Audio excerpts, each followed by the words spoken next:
বন্ধুরা, আপনারাও যদি বহু বছর ধরে হাঁটু ব্যথায় ভুগে থাকেন এবং 10 মিনিটে যদি ব্যথা যন্ত্রণা থেকে মুক্তি পেতে চান, তাহলে আজকের এই বিশেষ ভিডিওটি শুধুমাত্র আপনাদের জন্য। অনেকে হাঁটু, কোমর ব্যথা, হাত পায়ে ব্যথা, কাঁধে ব্যথা এবং রাতে ঘুম হওয়ার সমস্যায় কিন্তু ভুগে থাকেন। তাহলে এই ঘরোয়া টোটকাটি যদি একবার ব্যবহার করেন, 10 মিনিটের মধ্যে কিন্তু ব্যথা একবারে গায়েব হয়ে যাবে। এই ঘরোয়া টোটকা খুবই কার্যকারী একটা কিন্তু উপকরণ। একবার ব্যবহারে আপনাদের সব ধরনের ব্যথা দূর হয়ে যায়। টোটকাটি বানানোর জন্য কিন্তু খুব বেশি উপকরণ লাগে না, ঘরে থাকা কিছু সাধারণ উপকরণ দিয়ে বানানো হয়ে যায়। আপনারা ব্যথা থেকে কিন্তু চিরদিনের জন্য মুক্তি পেয়ে যাবেন যদি এই ঘরোয়া উপকরণ ব্যবহার করে থাকেন।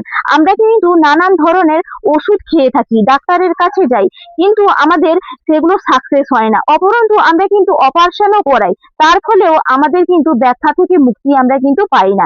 এমন আজকে প্রতিকার আপনাদের কাছে নিয়ে চলে এসেছি, যা ব্যবহার করলে হাঁটুর ব্যথা থেকে মুক্তি পাবেন, আর এটি তৈরি করাও কিন্তু খুব সহজ। নমস্কার বন্ধুরা, নতুন একটা পর্বে আপনাদের সবাইকে স্বাগত। আজকে বিশেষত এমন এক পাতার আপনাদেরকে ব্যবহার করে দেখাবো না, যেটা কিন্তু আশেপাশেই থাকে।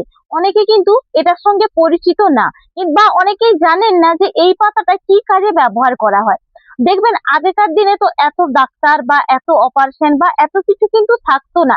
তারা কিন্তু এই বাড়িতে থাকা উপকরণ এবং আশেপাশে গাছগাছড়া দিয়েই কিন্তু তাদের ওষুধ বলুন এবং উপকরণগুলো ব্যবহার করতো। এই যে ফোলা ভাব দ্রুত যে কমাতে সাহায্য করবে এমন আজকে পাতা ব্যবহার করব, যেটা আপনারা দেখলেই অবাক হয়ে যাবেন। এবং এর কার্যকারী জানলে আপনারা বলবেন যে কেন আগে এটা আমি ব্যবহার করিনি। তবে বন্ধুরা, আজকে দেখার পরে কিন্তু ব্যবহার করতে একদম ভুলে যাবেন না, এবং পাতাটাকে আপনারা কিন্তু চিনে নেবেন। যেখানে দেখছেন ফুলে গেছে, টোল হয়ে গেছে, একবারে হাঁটতে পারছেন না, ব্যথা যন্ত্রণায় ভুগছেন, তাহলে কিন্তু দ্রুত সমস্যা সমাধান করতে সাহায্য করবে। চলুন তাহলে পাতাটার সঙ্গে পরিচয় করিয়ে দিই। দেখুন, এখানে আমি নিয়েছি এই পাতাটা। অনেকেই কিন্তু চেনেন না, বা অনেকেই জানেন কিন্তু আপনারা হেলা ছেদ্দা করেন। এই পাতার নাম হচ্ছে বেগনা পাতা। এই বেগনা পাতা আঞ্চলিক ভেদাভেদে কিন্তু দেখবেন বেড়ার ধারে ধারে কিন্তু হয়ে থাকে। বিশেষত ব্যথা উপশম করার জন্য এই পাতা ব্যবহার করা হয়, এবং ফোলা ভাব এগুলো কিন্তু দ্রুত কমাতে সাহায্য করে। কারণ এই পাতার মধ্যে শক্তিশালী অ্যান্টি ইনফ্লামেটরি প্রদাহ বা দীর্ঘস্থায়ী কিন্তু বাতের ব্যথা, গাঁটের ব্যথা দুর্দান্ত ভাবে সাহায্য করার জন্য এই বেগনা পাতা ব্যবহার করা হয়। তবে কিভাবে আজকে বেগনা পাতাটা ব্যবহার করব, এবং জয়েন্টে দেখবেন ব্যথা, হাড় ভেঙে গেছে, হাত পা ভেঙে যাওয়ার পরে দেখবেন অনেক সময় ব্যথা থাকে না, প্লাস্টার খুলে নিয়ে এলেন তাও দেখবেন ব্যথা থাকে। ডক্টররা বলে যে আপনারা মলম ব্যবহার করবেন, কিন্তু মলম না ব্যবহার করে আপনারা দেখবেন এই পাতার ব্যবহার করবেন, দেখবেন জয়েন্টের ব্যথাও কিন্তু দ্রুত কমতে সাহায্য করবে। চলুন এটাকে কি পদ্ধতিতে আজকে তৈরি করি, পুরোটা বন্ধুরা জুড়ে থাকবেন। দেখুন, এই যে বেগনা পাতাগুলো আছে, আর একটা পাত্রের মধ্যে নিয়েছি জল। এই জলের মধ্যে প্রথমত আপনাদেরকে দিয়ে দিতে হবে পাতি লেবুর রস। এখানে দেখুন পাতি লেবুর রসটা চিপকে নেবেন, এবং এই যে খোসাটা এটাও কিন্তু এই জলের মধ্যে দিয়ে দিতে হবে। কারণ এটা কিন্তু গ্রিসের কাজ করে। আমাদের হাড়ের মধ্যে গ্রিসের কমে গেলে বা কমতি হলে কিন্তু এই পাতি লেবু যেমন খাওয়ার জন্য ডক্টররা সাজেস্ট করে, তেমন কিন্তু ব্যবহার করতেও পারেন। দেখুন, এখানে আমি দিয়ে দিলাম পাতি লেবুর রসটা চিপকে নিয়ে। এরপরের উপকরণ হচ্ছে লবণ, যেটা আমরা বাড়িতে নর্মালি ভাবে লবণটা আমরা খাই, সেই লবণ কিন্তু দিয়ে দিতে হবে। এটা দ্রুত কিন্তু ফোলা ভাব কমাতে সাহায্য করে, তার কারণে এখানে লবণটাও দিয়ে দেবেন। দিয়ে কি করবেন, এই যে বেগনা পাতাগুলো নিয়েছিলাম, কিছুটা বেগনা পাতাকে কিন্তু এইভাবে একটু কুচি করে নিতে হবে, আর এই ডান্ডি গুলো ফেলে দেবেন না, ডান্ডি সমেত কিন্তু এর মধ্যে দিয়ে দেবেন। দিয়ে ভালো করে কিন্তু মিশিয়ে নিতে হবে। চলুন এটাকে আমি গ্যাসের মধ্যে বসিয়ে দিয়ে আসি। গ্যাসের মধ্যে বসিয়ে দিয়েছি, আর গ্যাসের ফ্লেমটা কিন্তু একবারে হাই করিনি, তবে একটু মিডিয়ামে রেখেছি। দিয়ে এটা থেকে কিন্তু নির্যাসটা ফুটিয়ে বের করতে হবে। এটা থেকে নির্যাস বের হতে থাক, সেখানে কিন্তু আর একটা উপকরণ তৈরি করে নেব। দেখুন, আর একটা কিন্তু এরকম বাটি নিয়ে নিতে হবে। এই বাটির মধ্যে এই যে বেগনা পাতাগুলোকে এইভাবে কিন্তু ছোট ছোট টুকরো করে নেব। যতটা প্রয়োজন ততটাই কিন্তু আপনারা নিয়ে নেবেন এবং টুকরো করে নেবেন। এর উপকরণ আমি চামচের মধ্যে নিয়েছি জোয়ান। এই জোয়ান কিন্তু প্রত্যেকেই জানেন যে অত্যন্ত উপকারী, খাওয়ার জন্য উপকারী এবং ব্যথা বেদনার জন্য উপকারী। পেশির ধরুন টান পড়ে গেছে, টান টান ভাব, তাহলে এই জোয়ান ব্যবহার করুন। ব্যথা কমাতে কিন্তু অত্যন্ত কার্যকারী হয় এই জোয়ান। জোয়ান কিন্তু অনেকেই ব্যবহার করতে জানেন না সঠিক নিয়মে, তার জন্য কিন্তু কার্যকারী হয় না। তবে আজকে যেই পদ্ধতি আপনাদের কাছে ব্যবহার করছি সেই পদ্ধতি অবলম্বন করবেন। দেখুন এখানে জোয়ানটাও কিন্তু আমি দিয়ে দিলাম এই বেগনা পাতার মধ্যে।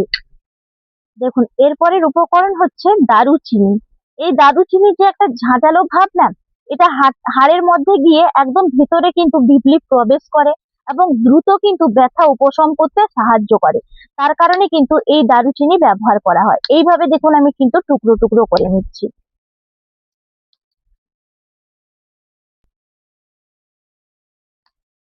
দেখুন এই যে টুকরো করে কিন্তু দারুচিনিটা নিয়ে নিলাম। দেখুন এরপরের উপকরণ হচ্ছে 1 কোয়া নিয়েছি রসুন। এই রসুনটাকে দেখুন এইভাবে কিন্তু একটু টুকরো টুকরো করে কেটে নিতে হবে। দিয়ে কিন্তু এই রসুনটাকে এইভাবে দিয়ে দিতে হবে। এই রসুনও কিন্তু অত্যন্ত কার্যকারী আমাদের কিন্তু বাত বেদনা সারানোর জন্য। এরপরের উপকরণ হচ্ছে মেথির দানা। মেথি দানাও কিন্তু অত্যন্ত কার্যকারী আপনাদের বাত বেদনাগুলোকে সারানোর জন্য। আপনারা চাইলে এখানে কিন্তু কালো জিরেরও ব্যবহার করতে পারেন। তবে কালো জিরের যেমন কাজ, কিন্তু এই মেথি দানারও সেম ভাবে কাজ। এই কারণে কিন্তু আমি মেথি দানাটাই দিলাম। এরপরের উপকরণ হচ্ছে হলুদের গুঁড়ি। হলুদের গুঁড়িটাও কিন্তু আপনারা খুব বেশি দেবেন না, যতটা পরিমাপে দিলেন ততটাই দিবেন। আর কিন্তু হলুদও আমাদের ব্যথা বেদনা যন্ত্রণা ফোলা ভাব কমানোর জন্য বিশেষত ব্যবহার করা হয়। এরপরে আর একটা বিশেষ উপকরণ কিন্তু আমি দেব। এখানে দেখুন আমি নিয়েছি অ্যালোভেরা। অ্যালোভেরাটাকে কিন্তু আপনারা এইভাবে একটু কুচি করে নেবেন। এই যে যেরকম খোসা আছে খোসা সমেতই কিন্তু কুচি করতে হবে। দেখুন এইভাবে কিন্তু কুচি করে নিচ্ছি। অ্যালোভেরা কি করে, আপনাদের যত ফোলা ভাব আছে না সেটাকে ঠান্ডা করতে সাহায্য করে এবং ভালো রাখতে সাহায্য করে। ফোলা ভাব দ্রুত কিন্তু কমাতেও সাহায্য করে এই অ্যালোভেরা। এই কারণে কিন্তু এইভাবে অ্যালোভেরাটাকে আপনারা কেটে কুচি কুচি করে নেবেন। দেখুন প্রত্যেকটা উপকরণ দিয়ে দিয়েছি। এরপরের উপকরণ হচ্ছে সর্ষের তেল।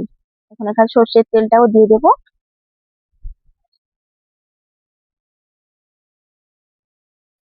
দেখুন এখানে সর্ষের তেল মোট কিন্তু আমি 4 চামচ এই চামচে দিয়েছি সর্ষের তেল। দিয়ে ভালো করে উপকরণটাকে মিশিয়ে নেব। চলুন এরপরে এটাকে আমি বসিয়ে দেব গ্যাসের মধ্যে।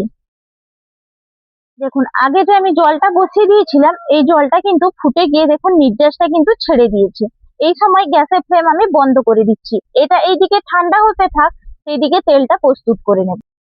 দেখুন এরপর বাটিতে কিন্তু আমি বসিয়ে দিয়েছি গ্যাসের মধ্যে। দিয়ে কিন্তু এটাকে একটু পাকিয়ে নেব।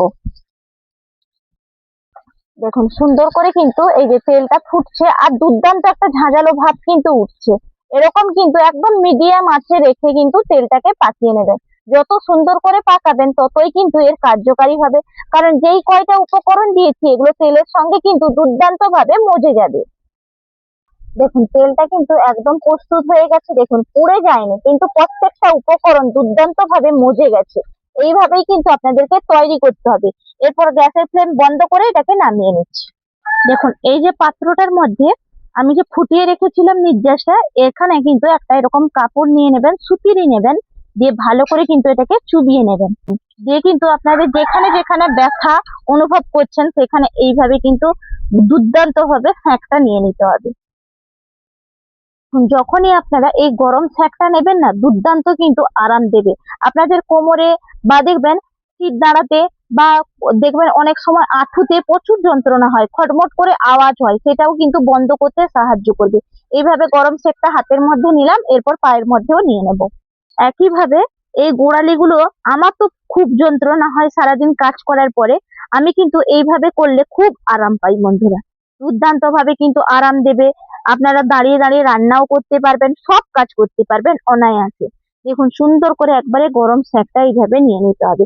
আপনারা চাইলে এরকম জলও না নিতে পারেন। এরকম একটা পুটলি করলেন, এরকম একটা সুতির কাপড়ে পুটলি করে পাতা যে উপকরণগুলো দিয়ে সুন্দর করে কিন্তু একদম তাবার মধ্যে সেঁক দিয়েও আপনারা করতে পারেন। এরপরে দেখুন এই যে তেলটা তৈরি করেছিলাম, এই তেলটা এরপর কিন্তু আমি নিয়ে নেব। এই যে দেখুন উপকরণটা যে সুন্দরভাবে কিন্তু একবারে মজে কড়কড়ে হয়ে গেছে, এই যে দেখুন কিন্তু একটু পুড়ে যায়নি। এইভাবেই কিন্তু আপনাদেরকে নিয়ে নিতে হবে। এই যে রসুন অ্যালোভেরা এগুলো একটু কিন্তু হাতে করে তুলে নিলাম, উষ্ণ উষ্ণ গরম আছে। এইভাবে আপনারা মালিশ করবেন, দুর্দান্ত উপকার হবে। দেখুন আবারও কিন্তু আমি এই যে রসুনটা নিয়ে নিলাম, এইভাবে রসুনটাকে হাতের মধ্যে ডলে এইভাবে একটু ঘষেও নেবেন। কি আরাম লাগছে বন্ধুরা, দুর্দান্ত কিন্তু। সারাদিনের কাজ করার পরে যদি এইভাবে আপনারা নেন না, আরামও পাবেন এবং রাতে নিশ্চিন্তে ঘুমোতেও পারবেন। হাতের মধ্যেও একইভাবেই কিন্তু আমি উপকরণ দিয়ে সুন্দর করে নিয়ে নেবো এইভাবে। এই যে সুন্দর করে মালিশ করলাম, এরপরে কিন্তু আপনারা যখন রাতে লাগাবেন তখন কিন্তু সঙ্গে সঙ্গে আবার ঘুমিয়ে পড়বেন না। জাস্ট কিন্তু একটু এই তেলটা ভেতরে যাতে প্রবেশ করে সেই কারণে কিন্তু ০.৫ ঘন্টা বা ১ ঘন্টা মতো রাখবেন, তারপরে ঘুমোতে যাবেন। বা দিনের বেলাও নিয়ে কিন্তু নানান রকম কাজ করলেন, তারপরে দেখবেন সুন্দরভাবে অ্যাবজর্ব করে যাবে, ভেতরে প্রবেশ করবে এবং আপনারা দুর্দান্ত আরাম পাবেন। এটা কিন্তু আর মুছবেন না। এইভাবে বন্ধুরা আপনারা উপকরণটা তৈরি করুন, দেখবেন দুর্দান্ত কিন্তু কাজ করবে। আশা করি আজকের আপনাদের কাছে কেমন লাগলো আমার এই পাওয়ারফুল রেমেডিটা আপনারা কমেন্ট বক্সের মাধ্যমে জানিয়ে যাবেন। তাহলে বন্ধুরা বিদায় নিচ্ছি, নমস্কার, টাটা।